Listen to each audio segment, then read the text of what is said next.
Well, good afternoon, everybody, and welcome to another live sports edition of Outspoken right here on the Open Mic Broadcast Network. I'm your host, Andre Davis, coming to you live from the second floor of the Memorial Student Center, better known as the MSC. Thank you all so much for joining us for another show, a special show today. It is October 16, 2017. Do me a favor.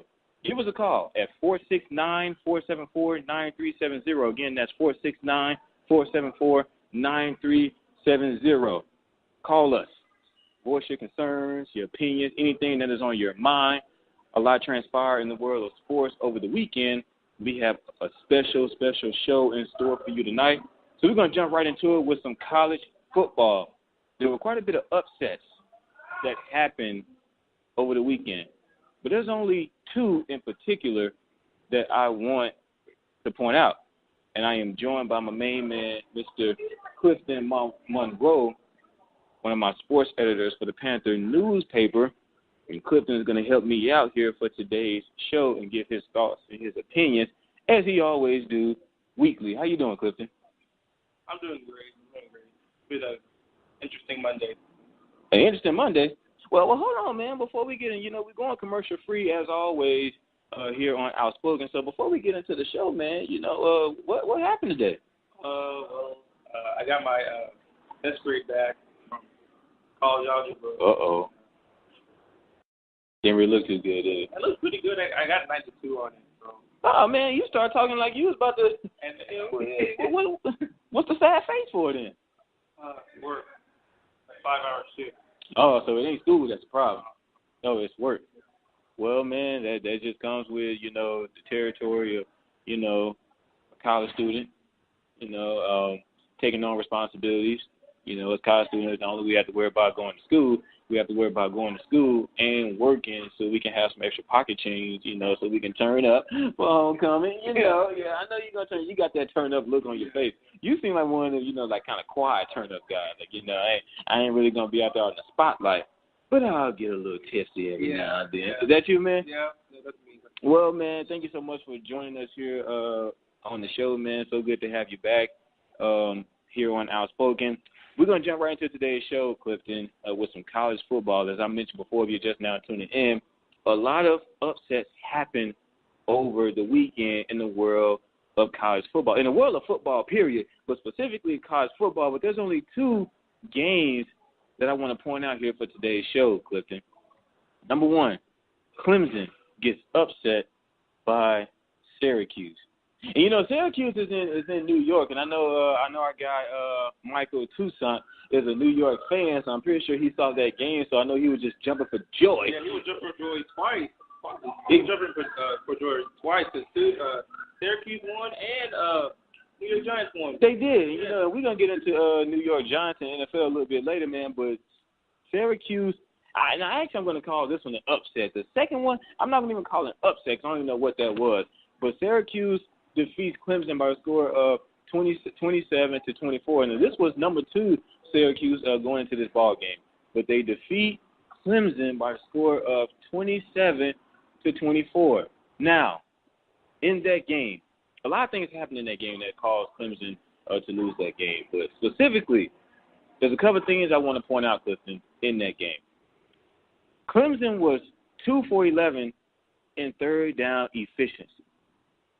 Third down efficiency is one of those stats that a lot of people like to kind of overlook in the world of football, but I can't, Clifton. The reason why I can is because you always got your passing yards in terms of stats. You got your rushing yards, you got your reception yards. The big stats that normally sticks out in a football game that most people love to point out. But third down efficiency is one of those things I feel like a lot of people don't point out, and it's very important in a football game. Yeah, it is. And specifically in this game, Clemson was 2 for 11 in third down efficiency. Now, remind you, their starting quarterback, Kelly Bryant, goes down late in the second quarter with a concussion. For those of you that are not aware, Kelly Bryant, has pretty much been their heart and soul this season. I see you put up on your phone just there. Yeah, he's been their heart and soul this season. Now, there was some talks going on before this game started, before that game took place, about whether or not, he was going to play because he was battling an ankle injury leading up to this game against Syracuse. And they said it was going to come down to a game day decision. Now, I wasn't sure if he was going to play or not, but again, honestly, Clemson was not Clemson. Syracuse was a team that I really just swept under the rug. Yeah. Because I'm like, whether Kelly Bryant plays, whether he doesn't play, whether they put in Zary Cooper, the freshman backup quarterback, I'm thinking, you know what? Big deal, right? Yeah. You're playing Syracuse. Not a really big deal. Yeah. But it just goes to show you in that loss. Clemson is one of the top teams. Yes. They were number 2. Yeah, they're number 2. They were number 2. It just goes to show you that in that loss that it was a big deal. Now, Kelly Bryant coming into that game was 119 for 176 in terms of completion and incompletion for 1,375 yards, completing 67.6% of his passes. That's a guy that they were missing in that game. Now, they brought in a freshman, Zary Cooper. Now, Zary Cooper didn't play bad. He didn't play bad. He's a freshman. He's a backup quarterback playing on number 2 Clemson. Now, he finished 10 for 14 for 88 yards. He was sacked not 1, not 2, but he was sacked 3 times. He was sacked 3 times, Clemson. Not Clemson. He was sacked 3 times, Clifton. Now, keep in mind, in that game, defensively, blown coverages, and you couldn't tackle. Yeah. They couldn't tackle, and there were blown coverages. Again, this is something that I did not expect to happen, even though Kelly Bryant went down. I'm thinking, you know what? Now this is a big deal. Yeah. This is a big deal now because Syracuse got out on them early in the first quarter. Now, Clemson was able to tie it up in the second quarter. They scored a touchdown. They was able to tie it up. That was before Kelly Bryant got hurt. And once he got hurt, it was downhill from there. Well, I think the factor that got Clemson was the fact that their quarterback went down. When the quarterback went down and had to put in a rookie, I think they took advantage. Syracuse took advantage of that and just beat them by 3 by field goal. And I want to point out something to everybody, and I want everybody to listen closely. The game of football is not just a physical thing. It is a mental sport, Clifton. And both of those factors, physically and mentally, they both play a huge factor in a football game. Everybody likes to focus on the mental, on the physical. Who's the faster team? Who's the stronger team? Which team has the better quarterback? Which team has the better defense? Which team scores more week after week after week after week? And all of those are true. But you can't neglect the mental. What I mean by that is the game of football, there's momentum swings throughout the game of football. One team can have the momentum, and then in the blink of an eye, the other team can have the momentum. And then the other team can keep the momentum for the entire ball game, thus causing them to win the game. Yeah. Everybody loves to point out, okay, who's the number 1 team coming into this game? In this particular game, Clemson was your team to beat. They were number 2. Syracuse wasn't even ranked in the top 25. Yeah. So everybody, and honestly, including myself, I'll be the bad guy here. Everybody, including myself, swept Syracuse under the rug and said, you know what, Clemson's got this, no big deal, whether or not Kelly Bryant plays or not. Clemson got this. But then we saw on Saturday, they absolutely do not have this. Yeah. I feel like it was all about the mentality of the other team, and they're like, if we can beat them mentally, we can change the factors of the game, and that's what happened. You know what? If you can beat somebody mentally, Clifton, the physical will come. Yeah. It starts with the mental. If you can psychologically, if you can take them out of the ball game, there's no need for the physical. Yeah. But everybody likes to focus so much on the physical, they forget about the mental. Don't get me wrong. It's okay. Because ultimately when you see one team, they're bigger, they're faster, they're stronger, they got a better defense, they got a better offense, maybe a better quarterback, maybe a better running back, they score more than the other team as far as point average-wise. All of that is true. But as we see here, you still have to play the game. Yes. 469-474-9370. Again, that's 469-474-9370. Give us a call. We're talking college football. Andre Davis alongside my main man, Mr. Clifton Monroe. We're going to keep the show rolling. The second game, Clifton, that I want to point out. California upsets Washington State. Now, you know what? No, scratch that. I don't want to even call it an upset. Because that Clemson and Syracuse game, that was an upset. Yeah. Because Clemson lost 27-24. Yeah. Washington State lost 37-3 against California.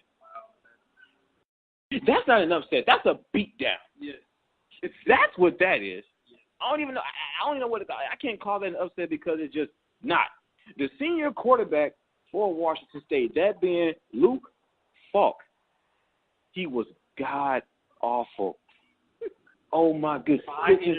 5 and yes. He was so awful, Clifton. It was so bad to even watch. You're right. He threw for 5 interceptions. That's where your game was lost. Yeah. 5 turnovers. I think it was a college version of that Steelers game where Big Ben threw for 5 interceptions. Oh, excuse me. No, Big Bum. We call him Big Bum on this show. For my main man that's listening right now, I call him Big Bum. That's what he is to me. Everybody like to get on Dallas and Dak Prescott and the Dallas Cowboys and just say whatever they want to say. Like, people like myself as a fan ain't got no feelings at all. But you know what? That's neither here nor there. So you know what? Forget about everybody else because he's Big Bum on this show. But we're gonna get to that in a minute. Because Pittsburgh is on the horizon for this show, unfortunately, because they finally won, after the massacre and everything that went on with them over the past 2 weeks, all the soap opera drama. But we're going to keep the show rolling. So with California, destroyed Washington State, 37-3. Now, you mentioned the 5 interceptions by Luke Falk. Think about this. Coming into this game, he had 2,286 yards, passing yards. He was completing 70.8% of his passes. And he had 19 touchdowns before this game, and he only had 2 interceptions. Now he has 7. And you seem like a smart guy, Clifton. You got an A on your college algebra test or whatever. That's pretty interesting coming from the fact that as math comm majors, we're not good at math. Yeah, and that's why. And that's why when you start talking about it, I was like, oh, my goodness, you about to tell me you failed. You know what? I can understand because I was there too, but that's neither here nor there. You're a smart guy. Now Luke Falk has 7 interceptions. He only had 2 before they played California. Can you guess where those 5 interceptions came from?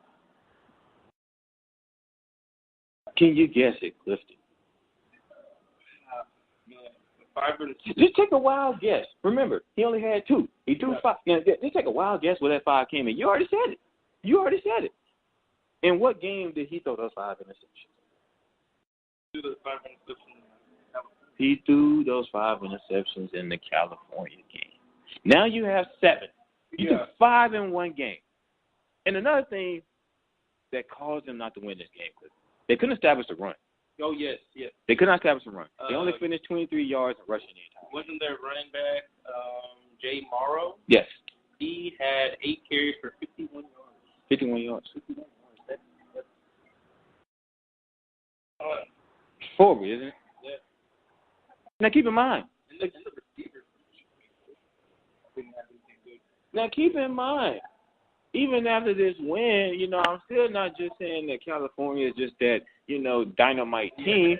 Because, their stats didn't look just great either. Yeah, but they had more carries rushing. They had more rushing yards than I believe they only had, maybe 150 if that. I mean, at the end of the day, and that's pretty standard. That's pretty, average. If you can get about, 125, 150 overall, you could say you did a pretty decent job of running the. But the fact remains, both of these teams were ranked. Clemson was number 2. Washington State was number 8. Clemson lost to an unranked team. They still get to be in the top 10. Washington State loses to an unranked team. Now they're they're way behind them. Isn't that not crazy, or am I just blowing smoke? That's crazy. If you get an L, that you get bumped down 5 spots. They take this very seriously. Now, when you absorb all this, Clifton, when you absorb all this and you're able to take all of this in between Clemson losing to Syracuse and Washington State losing to California, both 2 ranked teams. Oh, you're right. They didn't lose. They got beat down. They got destroyed. When you take all of this in, what does that tell you about the game of football, Clifton? Even though you can come in ranked number 1 or you can come in and rank 30th for all I care.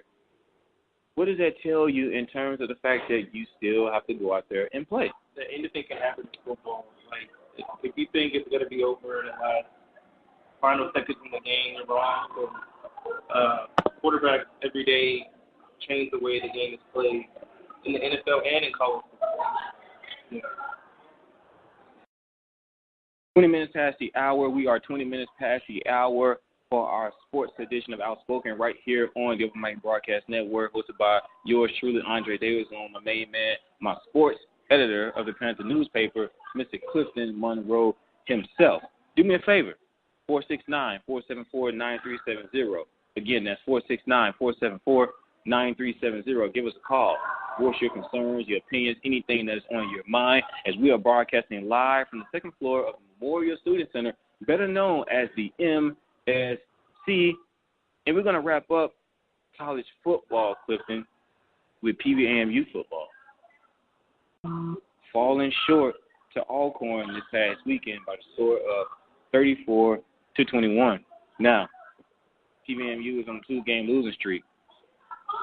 They lost the week before to Grambling, and then this past weekend they took a loss to Alcorn State by the score of 34-21. Now, I was able to listen to that game closely because this game was important for Prairie to win in terms of, the SWAC championship and then just moving forward beyond the preseason in terms of the postseason and everything like that. Now, Prairie got out on a good foot. It started out great, excellent, outstanding from my ears. They got up 14-0 in the first quarter. Now, just from listening to that, what does that tell you? I know you're pulling up on your phone right now, but just from listening to that, what does that tell you? When the team, don't even look at the rest, because I'm gonna get to the second, third, and fourth quarter later. Don't even look at the rest. But from that first quarter, when you look at that, what does that tell you about that team? What does that tell you? What are they about to do in that game? They have the potential to win. Yeah. Being 14-0, they have the potential to eventually win the game. And we all got potential. Yeah. Both teams coming to that game got potential. Yeah. And you're right, Prairie did have the potential. But for some reason, I guess potential only lasts but so long. Yeah. Now, go to the second quarter. How many points did they give up in the second quarter? It should be right there. It should be right there where you were looking at first on the box score. This number's going to trip you out. Well, I promise you, this number's going to trip you out.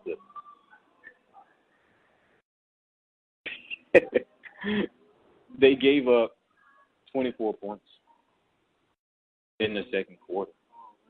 24 unanswered points in one quarter. I don't know if Prairie are becoming allergic to second quarters or not. I can't figure this out. They did the exact same thing last week against Grambling. You started off great in the first quarter. Everything was great. Everything was fine. Everything was lovely. It seemed like for them, you got to guide them like baby steps throughout a football game. Okay, don't do this. No. Stop doing that. You keep doing this. When you do this, things work.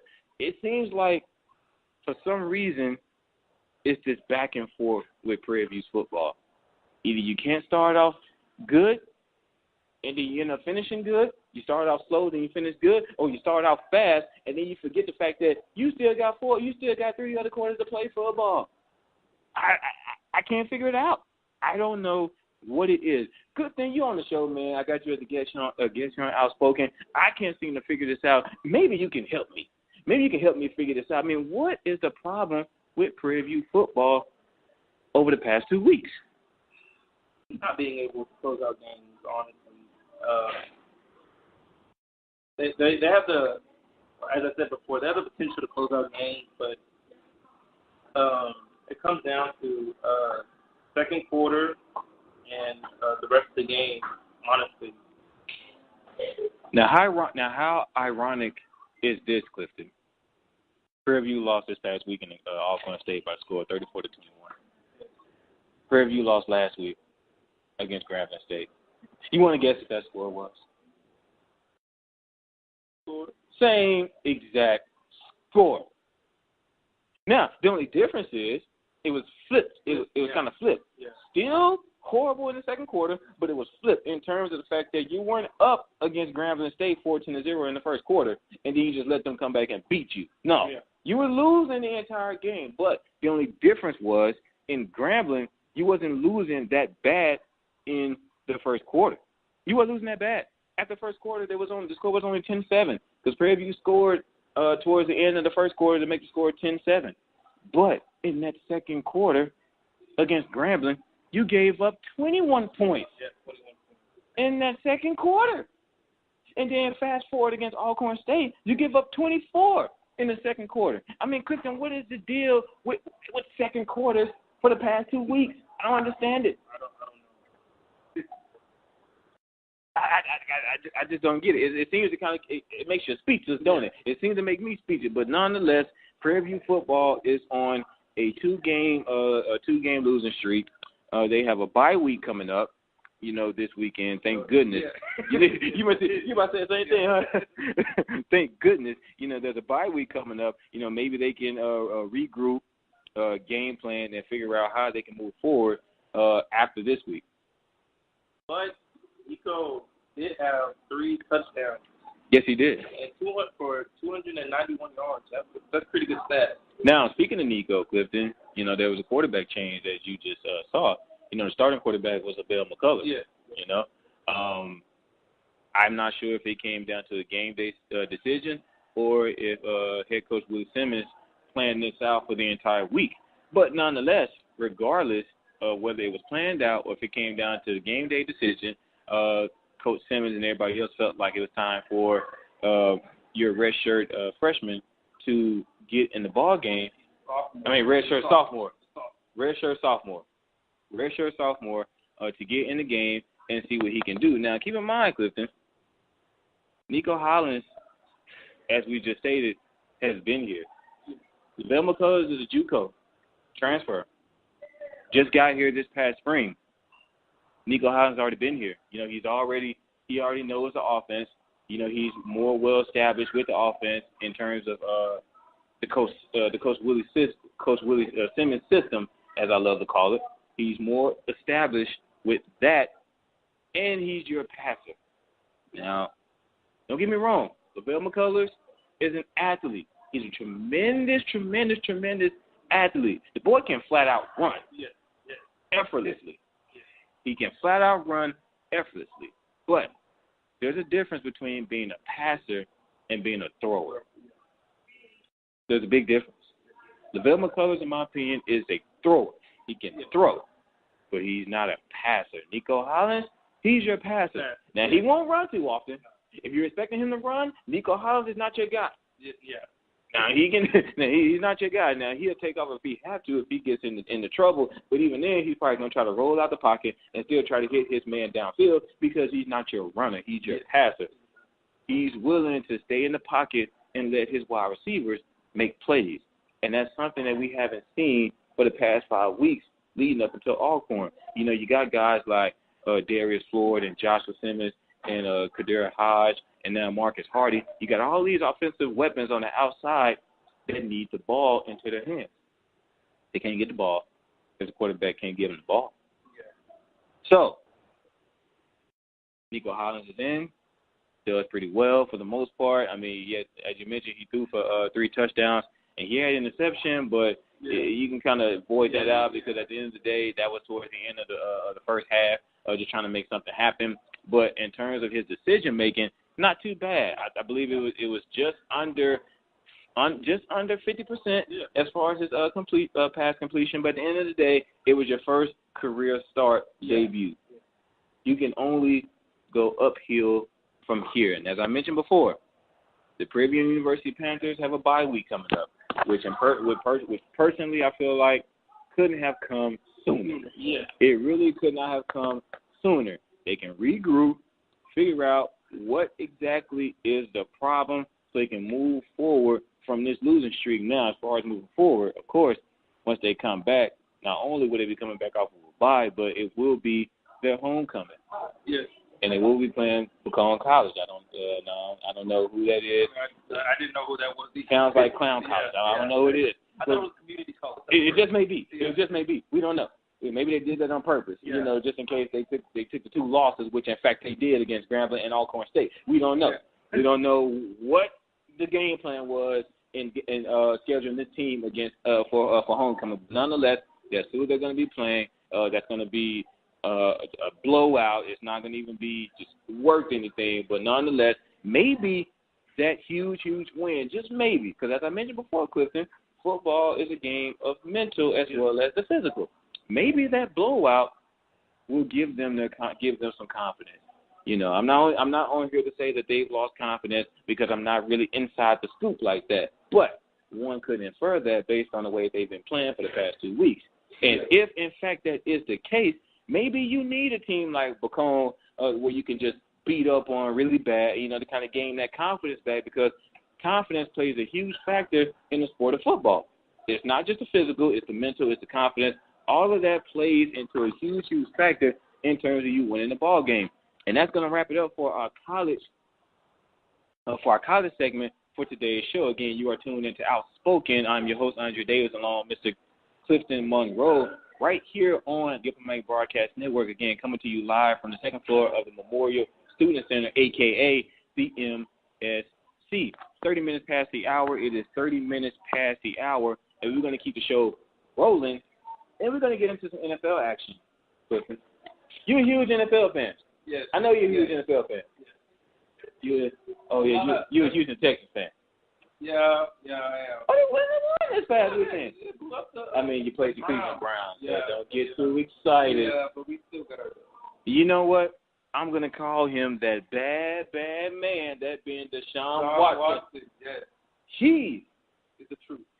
He's y'all future. Yeah, he is.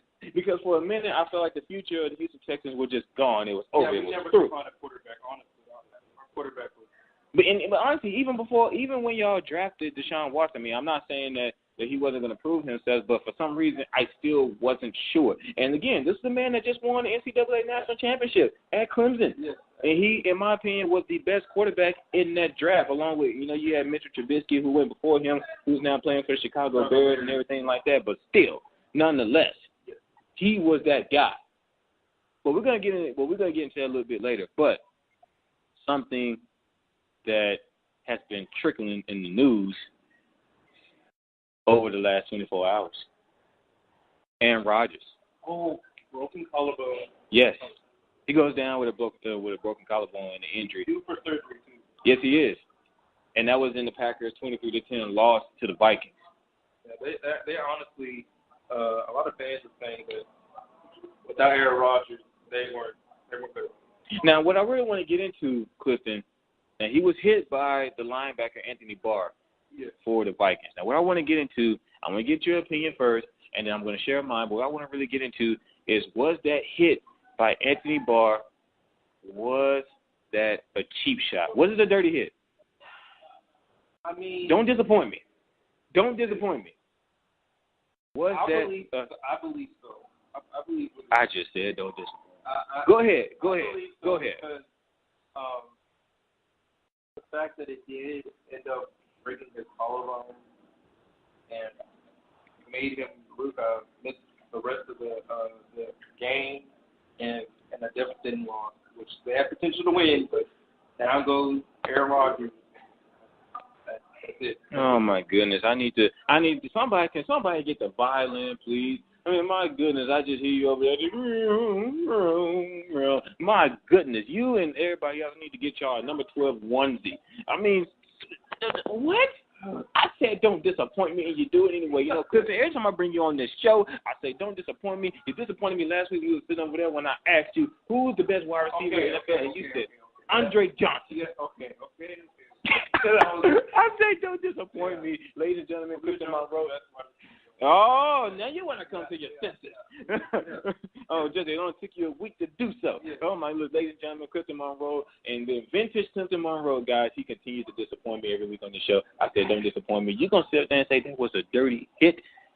Why, Clifton? Why? Just why? Honestly, for me, that's why a cheap shot. So because the fact that he broke his collar, so you mean tell me if he would have got up and everything was okay, then it wouldn't be considered a dirty hit. Oh, oh my goodness. Oh, wow. You know what? Maybe that's why I bring you back on the show, because you are unbelievable. Wow. You always amaze me, with your comments. It's just unbelievable. But nonetheless, you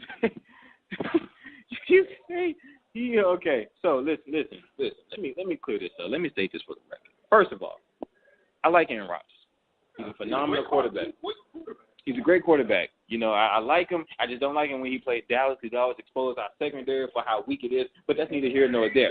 But at the end of the day, as a quarterback, as a person, as a family man, I like him. He's a great guy. But that still doesn't change the fact that you're playing football. Think about this. Aaron Rodgers, he rolled out the pocket. It'd be different if he stayed in the pocket and he released the ball and waited about 3, 4, 5 seconds or whatever, and then Anthony Barr came and just plowed over him anyway. It'd be different. And a lot of people want to bring up him in references to punters in terms of how punters are protected. You can't run into a punter, once they punt the ball. But when a punter has the ball and they're about to punt, once they punt it, they're not running. They're not doing any of that. In that case, yes, they're defenseless. They're trying to say Aaron Rodgers was defenseless in that particular case. Listen to me. He wants to be a mobile quarterback. He wants to run the ball. I see at times when he likes to take off or whatever, which originally, he was kind of like a pocket passer.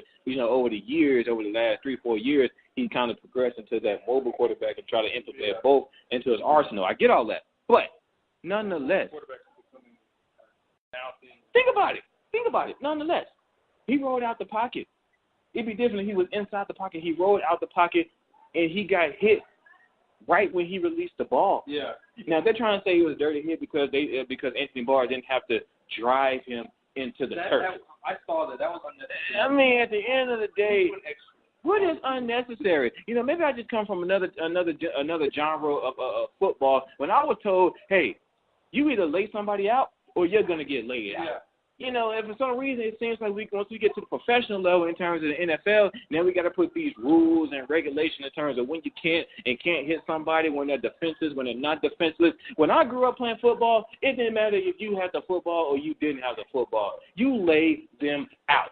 That's what I was instructed to do. That's what I did. So all this terms of whether he was defenseless or not defenseless, it's all new to me because it's just something I just don't understand. At the end of the day, now I understand that they're really trying to be protective of quarterbacks and everything like that. And speaking of quarterbacks, it's one thing I really want to mention. Cam Newton is a quarterback, plays for the Carolina Panthers. Nobody defends him.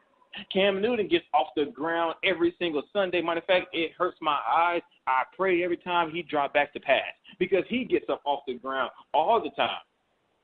Referees don't protect him. Russell Wilson, quarterback for the Seattle Seahawks. But he gets up off the ground too. He's he's a quick quarterback. So? He's very fast. So? He's very fast. Oh, well, so now we said, well, you know what? Then Aaron Rodgers shouldn't be running then. If you feel like you're not fast enough, you're not going to get away, then why you're running? You want to be a mobile quarterback. Yeah, he wants to be like the young. Listen, Clifton, guys, look. I'm in no shape, form, or fashion. I'm not trying to be insensitive. I'm really not. I'm not trying to be insensitive. If it feels like I'm coming off as sensitive, then I apologize. At the end of the day, this is outspoken. So, I mean, at the end of the day, I have to speak my mind. That's the platform of this show. And I just don't understand it. Why are we taking up for him so much? As it, look, you know what? Everybody just calm down. It's okay. I mean, at the end of the day, yes. It is, thank you. It is football, and it happens. You break your collarbone. You break a leg. You break an arm. You may break some ribs. I don't know. You get concussion. It's the game of football. It happens. It is okay. Now you just mentioned earlier that he's going to have to undergo surgery and everything like that, and that may put him out for the rest of the season, which, in fact, that means Green Bay season is done. Yes. It's over. It's finished. But that's neither here nor there. Now, another thing I want to mention, Jameis Winston, quarterback for the Tampa Bay Buccaneers. He got hurt the exact same day. Why aren't we talking about that, Clifton? I want to get your take on that.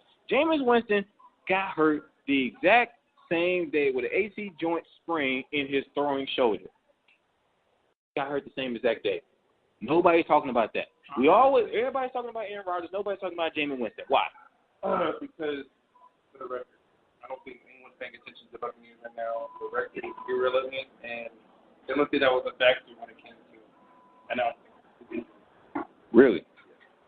So because his record does not align with the Green Bay Packers.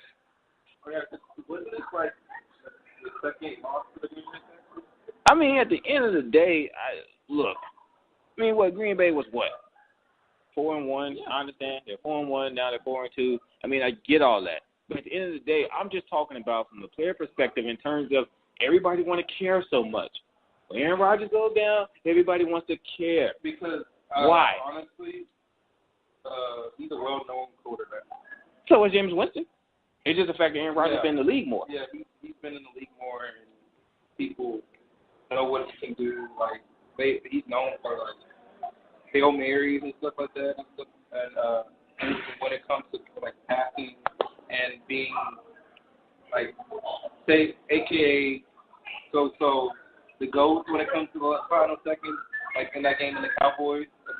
Why is that example by everybody else? Why? Because that was the most recent. Whatever. My thing is, at the end of the day, I get it. I understand it. He is your better quarterback. He's your more elite quarterback in terms of the complete package.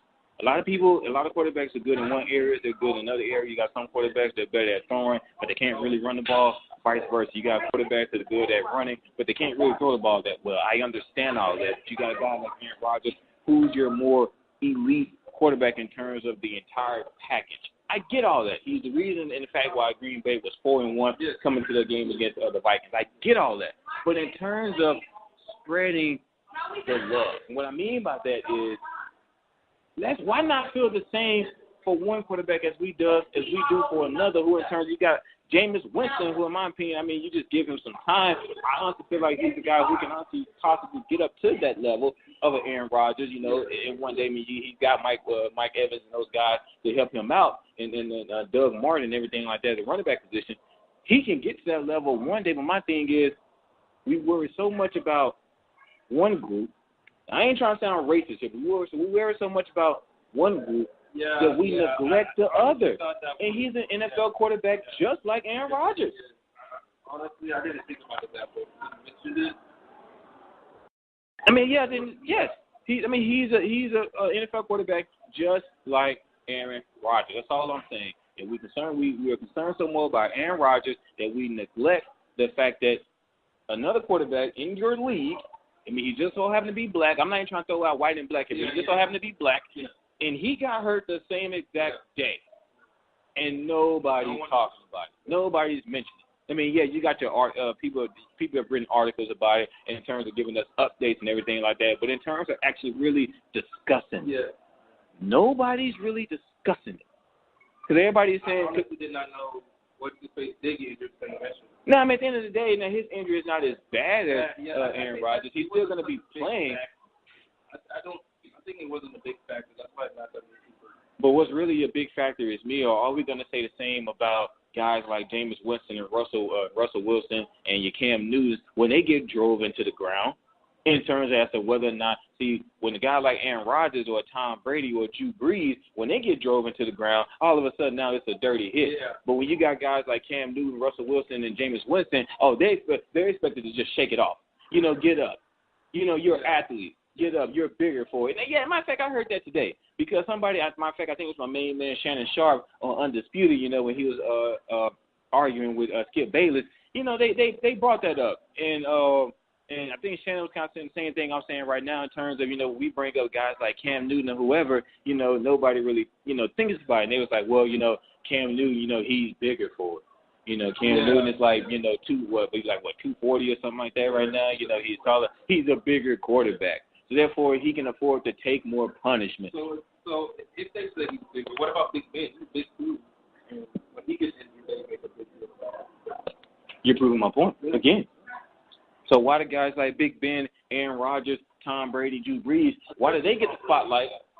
Yeah. He's well known for it. Yeah. I remember that hit that Stephen Clowney hit him. Oh, my goodness.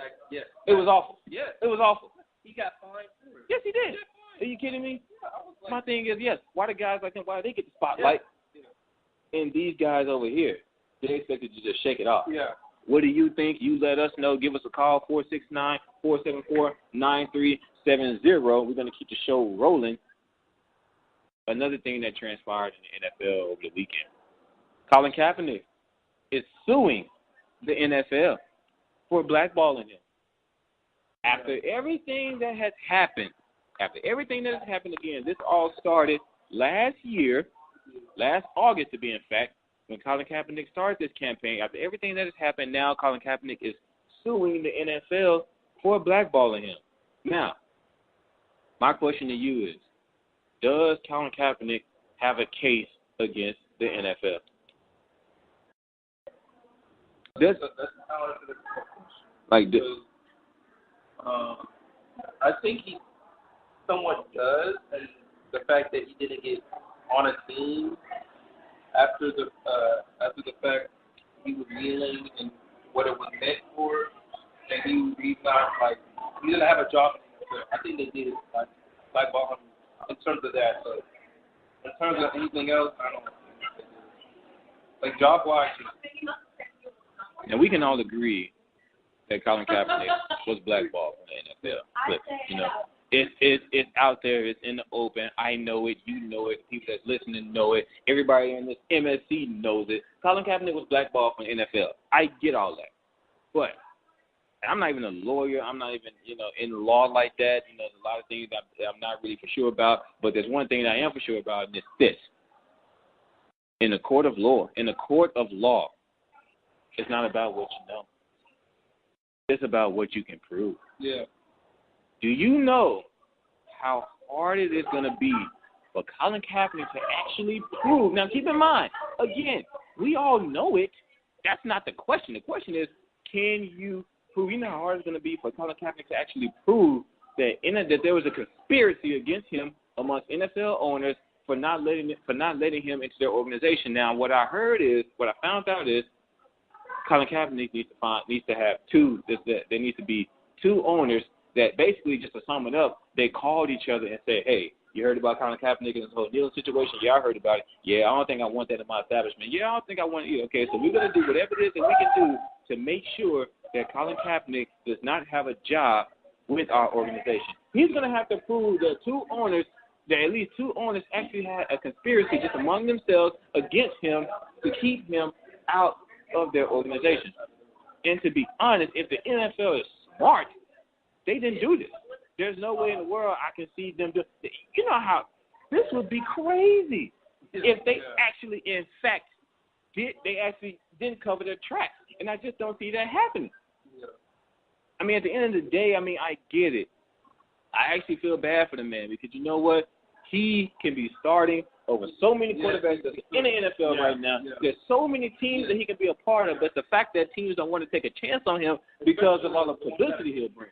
Especially the ones that are injured. Yeah. Honestly, I believe if he was on the NFL team now, he could be on the Raiders and helping the Raiders out. Because Derek Carr, he's out with the back. He can be on the Raiders. He could be on the Cleveland Browns. Yeah. But there's a whole there's a list. The list goes on and on. And unfortunately, we don't have enough time to really just go down the list. Maybe we can do that another day, another show, another time. But nonetheless, it's not about what we know. It's about what he and his attorneys can prove against the NFL. And they're going to have to prove that there was actually a conspiracy against Colin Kaepernick. Again, not whether the fact that we know that there was a conspiracy, because that's obvious. We know that. He got blackballed. But they're going to have to prove it, and I just don't see that happening. As we are 40 minutes past the hour, again, we are 40 minutes past the hour. Andre Davis along the main man, Clifton Monroe. I thought we were going to get Michael Toussaint on the show today. I told him he could come on the show, Clifton, and just parade about his New York Giants and Syracuse, because they just showed up this weekend. New York was in the house this weekend. I give them their props. Yeah. And we're going to get in New York here in just a minute. But we're going to keep the show rolling. So our quick hits, I mentioned the Houston Texans earlier in the show. I put Deshaun Watson in our quick hits for Outspoken for today's show. Clifton, Deshaun Watson destroyed Cleveland Browns with 3 touchdowns. I believe he was, he had 225 yards passing. Let me tell you something. Deshaun Watson is en route to breaking the NFL rookie record for most passing touchdowns in a single season. Yes. Now, that record, of course, is being held by Peyton Manning. I believe Peyton Manning set the record back in 1998 with 26. There's only one person that has come close. And when I mean close, I mean has tied that rookie record, and that was Russell Wilson back in 2012. He tied it at 26. Deshaun Watson already has 15 right now. Breaking records is taking names. Clifton, think about this. He already has 15. There's still at least, 10 games left to be played? Yes. The magic number is really 27. Because if you get to 26, you only tied. The magic number is 27. There's at least, 10 games left to be played. Mathematically now, as I told you before the show, I'm not a math whiz. I'm a communication major. There's a reason why. I'm not good at math. But from my calculation, only 11 more to go just to tie it. Yes. That means even if you can get 2 this upcoming week, you can get 2 this upcoming week, and then the rest you can get 1. Now that'll fact tie it. Now you'll probably have to find another game where you can get at least 2 touchdowns, and then at least one touchdown for the remaining part of the season, so you can break it. Do you not think that he can do it?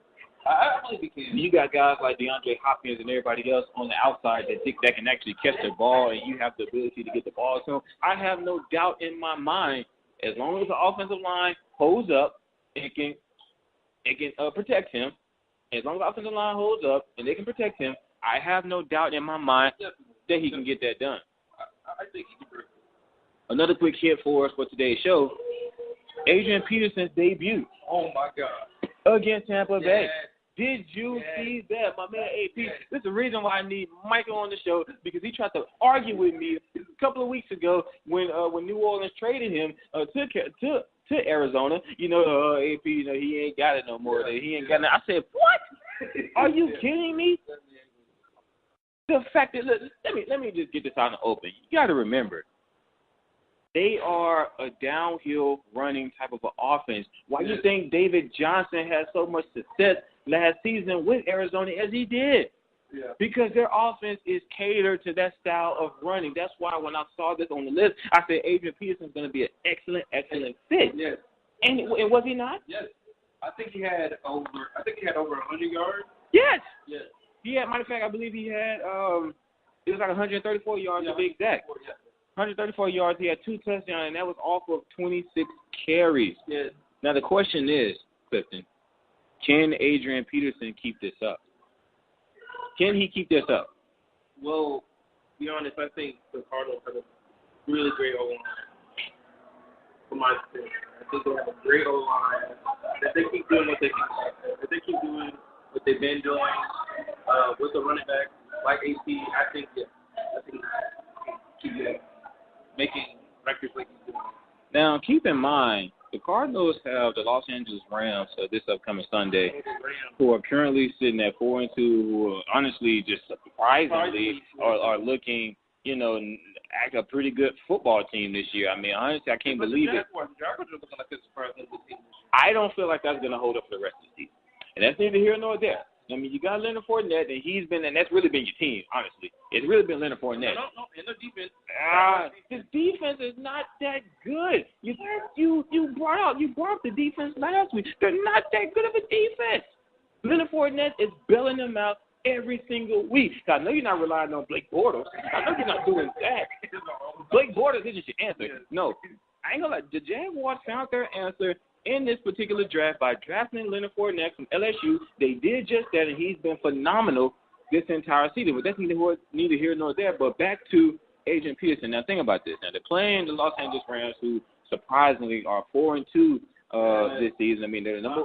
I forgot who they lost to. Well, regardless, they are the number one team in the NFC West. The number one team in the NFC West. The Cardinals are number 3 behind Seattle. Now, wish we had time, but I really like to get into who's the best team coming out the NFC all together. Well, unfortunately, we don't have time, but honestly, in terms of whether or not Adrian Peterson can keep this up, keep in mind, in 2014, he only played one game. Yeah. He only played one game in 2014, and he only played 3 games in 2016. So I may be stepping out on the ledge when I say this, but this is still a fresh Adrian Peterson that we're looking at. And what I mean by that is he's been missing in the game for a while. Yeah. Now, I say all that to say this. Father Time is undefeated in terms of knocking out his players. Yeah. It's going to catch up to you eventually. Yeah. We see it in all sports. Honestly, there's a lot of veteran players that still have it. Still got it. They may still got it, but there's also this argument as to whether or not they still got it the way they had it before. I mean, you can still have it in terms of, you play, but are you as productive as you was before? I mean, at the end of the day, if Father Time catches up with you, no matter who you are, we see it in all sports. It happened to Peyton Manning. Yeah. That last season, he was just horrible. I mean, none of the fact that, the Broncos won the Super Bowl, but that was all credit to the defense. Yeah. I mean, when your defensive guy, that being Von Miller, is your Super Bowl MVP, that means that game was all you. Peyton Manning only had 128 yards passing that entire game. But it happened to guys like Peyton Manning. It happened to guys like Brett Favre. I think it can happen to you. Quarterback in particular. It's happening to. Don't say Tom Brady. Eli Manning. What do you mean? Like I think the age is catching up. Really? Well, I would say the age may not necessarily be catching up. Well, I can kind of attest to that, and I honestly think that Coach McAdoo and all those guys, they can kind of see it. It's one of the things where I wouldn't say that it's caught up to him, but it's kind of poking at him a little bit. And we can see that his production, and as I mentioned before, when that age catches up to you, your level of production is not as great as it used to be. This is a 2-time Super Bowl champion we're talking about, that being Eli Manning. He only had 128 yards last night, and the Giants actually won, but he only threw for 128 yards. Maybe that's why they brought in guys like Odell Beckham Jr. They brought in Brandon Marshall and you guys like that. So at least if you realize that your quarterback is aging, at least you can help him out by developing some guys on the outside that he can work with. So in that particular case, I can kind of get that. But at the end of the day, I feel like Adrian Peterson can keep this up. This isn't the last that we saw him. Even if, now again, he ran for 134 yards, Clifton. Even if he doesn't run for 130-plus yards per game, even if he's somewhere in that area, 115, 105, 110, 120 maybe, even if he's somewhere in that area, I would say that's still productive not only for him, but for the Cardinals offense, because they definitely needed it. They made us look like we were just excellent when we beat them, and we also have been looking good at all this year. I'm talking about Dallas Cowboys, but that's neither here nor there. Can you believe it, Chris? I saw you trying to slide that in there just now. Don't do that, Clifton. Don't do that. I'm not talking about that today. I'm just not going to talk about it. I ain't going to talk about it. We're going to keep the show rolling. The Pittsburgh Steelers give Kansas City Chiefs their first loss of the season by a score of 19-13. Did this win save Pittsburgh's season? I'm going to start with you. Yes. Why would you say that? Because they beat the team that I thought, in my opinion, had no competition coming through the upcoming week. Now, I definitely would say that Kansas City, overall, just from what we've seen through Week 5, was your more well-balanced team, you know. But I told somebody the other day, and I'll say this, for the past 2 years, Kansas City has always looked good in the regular season. Yeah. But there's only one person in terms of the postseason that has me skeptical about Kansas City, and his name is Alex Smith. Yeah, and honestly, I think they should have won that game, the Chiefs. If it weren't for that drop pick that someone had on the Chiefs, I think they could have won. Well, at the end of the day, Le'Veon Bell was phenomenal. He had 179 yards rushing. He had a touchdown, even though it was off of 32 carries. But that's fine because that's the level of production that he brings to the Pittsburgh offense that's expected of him this entire season. They had an excellent game. Antonio Brown had 155 yards reception yards. Now, 50 of those yards came at the end of the game. Yeah. That sealed the deal for Pittsburgh. I believe it was a 51-yard bomb from Big Bum I probably get the Big Bum to Antonio Brown. But nonetheless, when everything is working in Pittsburgh, they're a dangerous team in the AFC. They're a real dangerous team, and I'll say that. And also, I really got to give credit to the defense because for some reason that defense has just been horrible for the past 2 years for Pittsburgh. I mean, there's no question about it. The defense has been just atrocious. But at the end of the day, this Sunday against the Chiefs, I give credit to what credit is due, both offensively and defensively. But I'm not going to say that it saved their season because they're not off the hook. They're not off the hook. Keep this up. Don't go back. I can't believe it's bad taste in my mouth. I'm actually on their side with this because I'm not a Pittsburgh Steelers fan. I never have been. But don't go backwards. Go forward from here because we've seen what you guys can do in the AFC when y'all are clicking on all cylinders. Before the season started, everybody had the New England Patriots pretty much going 16-0 because of the level of their production in the offseason in terms of the fact that they got better in the offseason, defending Super Bowl champions. Everybody, in fact, has them coming out of the AFC. They definitely have them where they are right now. And honestly, it's really anybody's ball game in the AFC, in my opinion. It really is. But you have to think, the Patriots, they go like this. They go to the Super Bowl, and then they don't go to the Super Bowl. They go to the Super Bowl, and then they don't go to the Super Bowl. So I believe this year, they might not go to the Super Bowl. Well, I'm going to have to disagree with you on that one, you know. I'm going to disagree with you on that one. You got to remember, in the AFC, other than Kansas City, and then you can also argue Pittsburgh, there really isn't anybody in the AFC that I can say can actually hold accountable to the Patriots. Even though they've really been inconsistent this entire season, they still got that one man, and his name is Tom Brady. And they almost lost this weekend. They did. Yeah, I know. They almost lost this weekend to the Jets. But nonetheless, they was like, oh, you still got it whenever you get the Jets. I was like, okay. Well, at the end of the day, there was a touchdown call back by the Jets or whatever that kind of helped them seal that deal, but that's neither here nor there. But at the end of the day, as long as they got Tom Brady, who's the best quarterback in the NFL, let's just throw it out there. It's true. As long as they got him, the chances are still extremely, extremely high for them to come out of the AFC. But, quickly, Martavis Bryant wants out of Pittsburgh. Wide receiver for the Pittsburgh Steelers. He wants out. He wants a trade. I mean, at the end of the day, I almost thought it was disrespectful. And at the end of the day, now I understand on one hand, he's looking at the fact that he's not getting enough touches.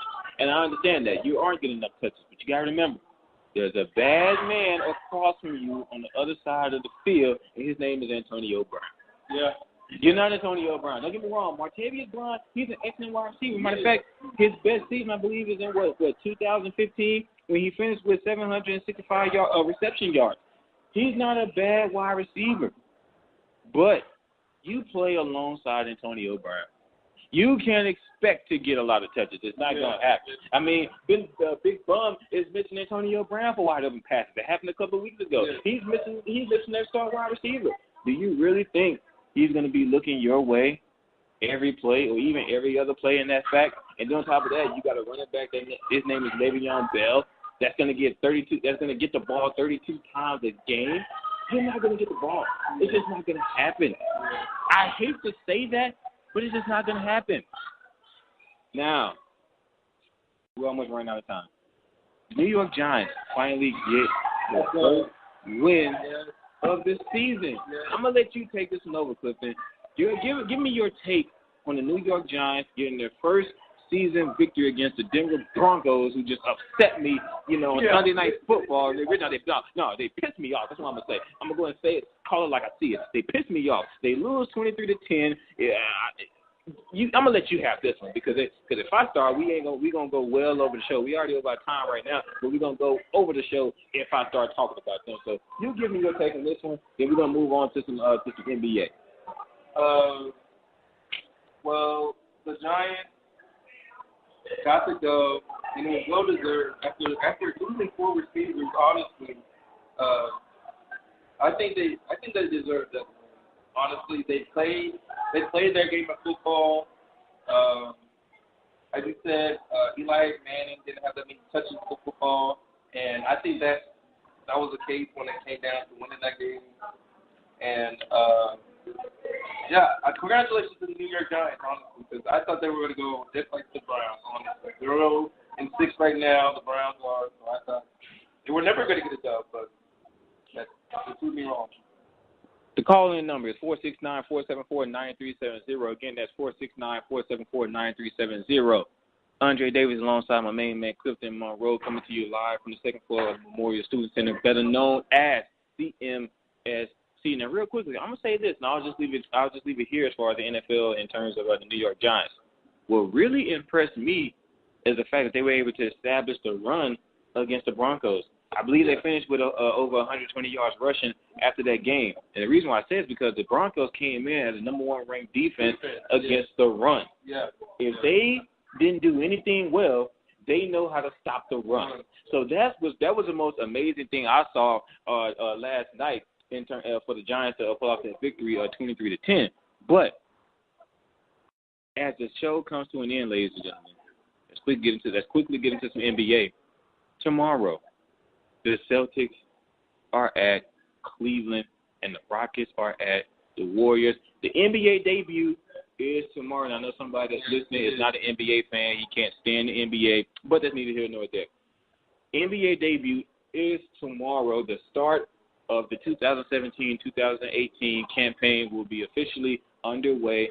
And to kick things off, the Celtics will be taking on the Cleveland Cavaliers, and the Rockets will be taking on the Golden State Warriors. I mean, what a matchup for the beginning of the season. It couldn't have come at a better time. Wouldn't you agree? That's a pretty good matchup for the first game of the season. It is an excellent matchup. You got Kyrie Irving, Gordon Hayward taking on LeBron James and Dwayne Wade. You got James Harden and Chris Paul going up against Steph Curry and Kevin Durant. It is going to be an excellent showdown, and we want to hear from you on your thoughts about this game, those particular games. You can email me at outspoken_1876 @gmail.com. Give us your thoughts and your opinions on those two games. Now, let's quickly get into some MLB before we wrap this show up. The playoffs are happening. It is happening. And the Houston Astros are leading. Yes. The top 4 teams right now are major cities. If you think about it, they are. They're major cities. They are. You got Houston, Astros, New York, Chicago. Yes, sir. The four biggest cities. I mean, you can't have it no other way. The Houston Astros are leading the series against the Yankees 2-0. Matter of fact, they're playing tonight back in New York for Game 3. And the LA Dodgers are leading the Chicago Cubs in the series 2-0. Now, that game will be tomorrow, and that's going to happen in Chicago. But a a lot of things transpired in the world of sports in terms of MLB, NFL, and college over the weekend. And unfortunately, we are out of time. Ladies and gentlemen, I want to thank you all so much for joining us for today's show. I want to thank my main man, Clifton Monroe, my sports contributor, for joining me on today's show. And I definitely want to thank my main man, Dr. Mike Prince, the mastermind and creator behind the Mike Broadcast Network. Again, you have been listening to the sports edition of Outspoken. Again, give us a call at 469-474-9370 during the show to voice your concerns, your opinions, your thoughts about anything that we're talking about, or just anything that's on your mind. We want to hear from you. The next time we'll be coming at you with Outspoken will be on Thursday for our variety talk show. You know, that's more the entertainment show. Clifton, you was there with me last week. It got kind of wild last week, didn't it? Well, you know, I heard from the big man himself, the boss, the CEO of the Open Mic Broadcast Network, that we got to put a cap on. We got to put a cap on it just a little bit, but at the same time, we're still going to be entertaining. We're still going to be fresh. We're going to be loose. We're going to give that energy because it's for you, the audience, and without you, we won't have a show. I am out of time, ladies and gentlemen. For my main man, Clifton Monroe, I am your host, Andre David. You've been listening to the sports edition of Outspoken. Thank you so much for joining us, and we will see you next time.